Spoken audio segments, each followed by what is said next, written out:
स्वामी, आपके कहे अनुसार ये प्रदेश घने जंगलों, शीतल जलाशयों और पर्वतमालाओं से भरपूर सुंदर प्रदेश है। हाँ सीता, दंडकारण्य की सुंदरता तो अति सुंदर है। वो देखो, वहां पर एक आश्रम है।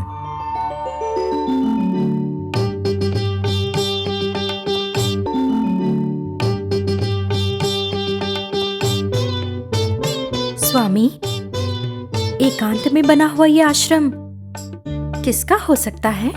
देखो, भीतर से एक मुनि आ रहे हैं।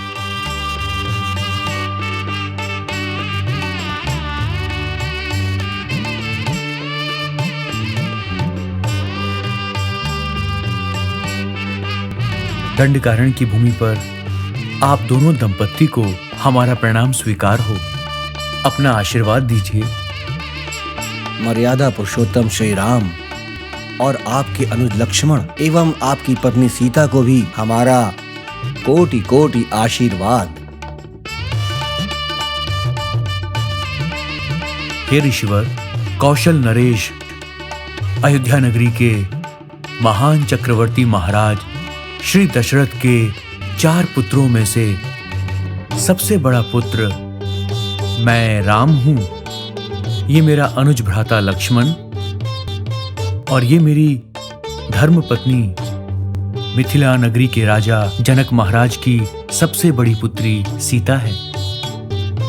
राम, तुम तो हमें अत्यंत प्रिय हो। आपको अतिथि के रूप में पाकर हमारा ये छोटा सा आश्रम अनुग्रहित हुआ है। आपका हमारे इस आश्रम में मैं अत्रि मुनि एवं मेरी पत्नी अनुसुईया आपका स्वागत करते हैं। चलो बच्चों, अब आश्रम के भीतर आ जाओ। राम, मेरा आज ही तुमसे मिलना संभव हुआ है, किंतु तुम्हारे विषय में मैं बहुत समय से जानता हूँ। तुम्हारे चरण इस आश्रम में पड़े तो इस आश्रम की भूमि धन्य हो गई। महर्षिवर, आपके बारे में और माता अनसुईया के बारे में मैंने अपने कुलगुरु वशिष्ठ से बहुत कुछ सुना है।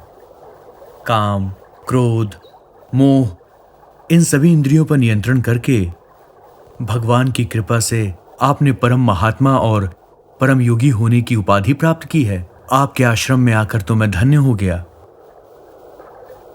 अपने सतीत्व के प्रभाव से त्रिमूर्ति को पालने में झुलाने वाली माता देवी अनुसुईया के बारे में मेरे गुरुदेव ने मुझे बताया है, जब मैं अपने बाल्यकाल में थी। ऋषिवर, आप जैसे महान तपस्वी से मैं तप विद्या ग्रहण करना चाहता हूँ। राम, ये सब तो हमने तप के प्रभाव से पाया है, किंतु तुमने तो राज का सुख और आराम छोड़कर वन में कष्ट उठाना स्वीकार किया। मैं तो कहता हूं कि इस प्रकार का त्याग करना किसी भी साधारण मनुष्य के वश की बात कदाचित नहीं हो सकती। ये प्रशंसा योग्य है। तुम्हारा मन स्नेह से भरा हुआ है। तुम बहुत ही दयालु हो। तुम्हारे यहाँ आने से हमें बहुत ही आनंद मिला है। इसीलिए तुम्हारे आगमन को हम अपना भाग्य समझते हैं। अनुसुईया। जी स्वामी। हमारे अतिथियों के लिए भोजन का प्रबंध करो देवी। राम, सीता को अनुसुईया से बात करने दो। जी ऋषिवर। और मुझे भी तुमसे कुछ बात करनी है। आओ चलो। जी ऋषिवर। राम, इस वन में कई प्रकार के वृक्ष हैं जिनका बहुत महत्व है। भगवान ने इनकी रचना मानव के कल्याण हेतु की है। उसी प्रकार प्रभु ने तुम्हें भी संसार का कल्याण कार्य करने हेतु भेजा है। श्री राम, तुम उस राजवृक्ष की भांति हो जो सभी का कल्याण करता है।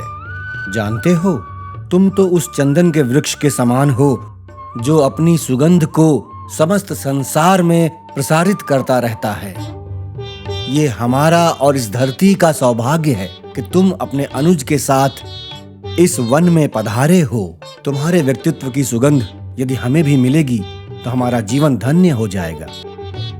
ऋषिवर, इस वन में आने का कारण अपनी पिता की आज्ञा का पालन करना है। राम, श्रीमन नारायण की इच्छा से और इस संसार में धर्म को स्थापित करने हेतु आपने दत्तात्रेय के रूप में अवतार लिया था और अब पुनः संसार को अधर्म से बचाने के लिए दशरथ पुत्र के रूप में अवतार लिया है।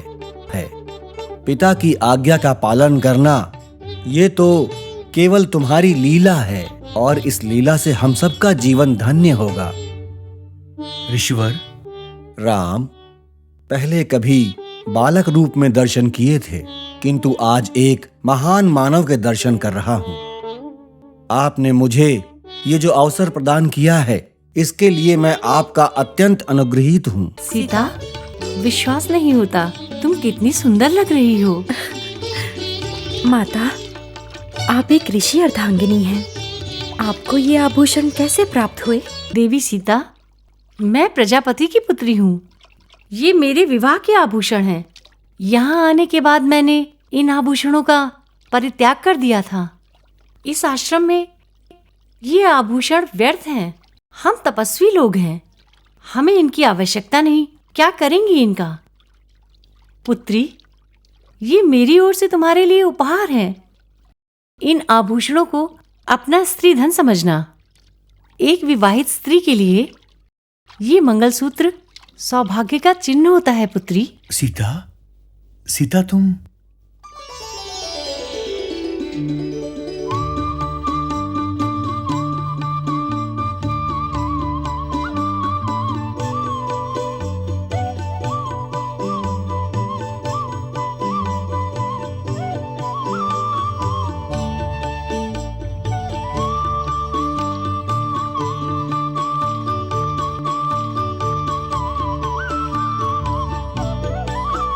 सीता, इस समय मैं अयोध्या नगरी के महल में हूं या किसी वन के आश्रम में हूं? मुझे तो अपनी नैनों पर विश्वास ही नहीं हो रहा। राम, ये मेरे आभूषण हैं। मेरे पिता ने मुझे दिए थे और अब मैंने ये सीता को दी हैं। ये स्त्री धन का प्रतीक होते हैं। जब भी सीता इन्हें पहनना चाहेंगी, तुम्हें इन्हें पहनने की अनुमति देनी होगी। मैं आपकी आज्ञा का निरादर कैसे कर सकता हूं? मुनिवर, हम वनवासियों को आपने अपने आश्रम में स्थान दिया, हमारा सत्कार किया। मां अनसुईया ने अपने बच्चों की भांति हमें अपना स्नेह दिया। आपके इस सत्कार का मैं सदैव स्मरण करूंगा। आपसे विनती करता हूं कि हमें अपना आशीर्वाद दीजिए और यहां से प्रस्थान करने की आज्ञा प्रदान कीजिए। कृपया करके दंडकारण्य जाने का हमें मार्ग बताइए। हम उस ओर कूच करना चाहते हैं। राम विंध्य पर्वत और गिरिवलम नामक दो पर्वतों के बीच के स्थान को दंडकारण्य कहते हैं। वहां कई छोटे छोटे नगर भी हैं और निवासी भी हैं। इन नगरों का एक साम्राज्य बनाकर लंका नरेश रावण के कुल के कुछ लोग, यदि मैं ऐसा कहूं तो लंकापति रावण के दो भाई दंडकारण्य वन में अधर्म का राज्य स्थापित किए हुए हैं। खर, दूषण, त्रिशरण उन तीनों भाइयों के नाम हैं। तुम उस ओर मत जाना राम, तुम वन में इसी ओर रहना। राम, दंडकारण्य में कई ऋषि मुनि हैं, तुम उनके साथ रहना और उन्हीं ऋषि मुनियों के सहयोग से एवं अपने तप के प्रभाव से अपने कार्य को सिद्ध करना। जैसी आपकी आज्ञा। अब हम लोग चलना चाहेंगे। तुम्हारा ये वीरतापूर्ण कार्य समस्त संसार को उदाहरण प्रस्तुत करेगा। सीता, माता, अब हम चलते हैं। हाँ सीता, एक बार मैंने माँ गंगा देवी को 1 वर्ष के तप के फल को दान में दे दिया था और आज मैं अपने स्नेह को इन आभूषणों के रूप में तुम्हें ये दान में देती हूँ। ये आभूषण संकट में तुम्हारे काम आएंगे। सदा सुखी रहो।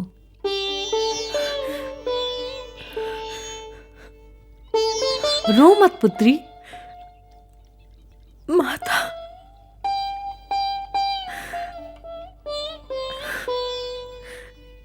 चलती हूँ माँ।